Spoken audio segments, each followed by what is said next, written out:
I'd say two things to that. Firstly, the attractiveness of a country is not just about income tax rates. It's about the health of our economy overall. It's about the investment in our infrastructure. It's about the strength of our public services. It's about the social contract. So if you live in Scotland, unlike in England, you don't pay £9,000 a year for your children to go to university. You don't pay personal care costs if your elderly relative needs to be looked after in a care home. You don't pay for medicines through prescription charges. So, the overall attractiveness of a country is much broader based than just the income tax rates that the very, very richest in our society pay. Right now, of course, the majority of people in Scotland pay less income tax, and we have a much more progressive system.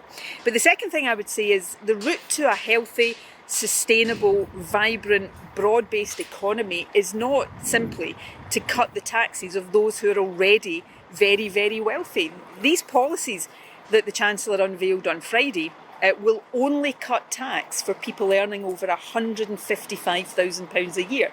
Everybody below that, and this is according to the Institute of Fiscal Studies, will pay more. They'll also be hit by rising costs of borrowing and soaring inflation. So why would the Scottish Government replicate in every sense an economic approach that everybody sensible thinks is a disaster for the UK? It would make no sense at all. So we'll continue to take decisions that are in the interests of the majority in Scotland.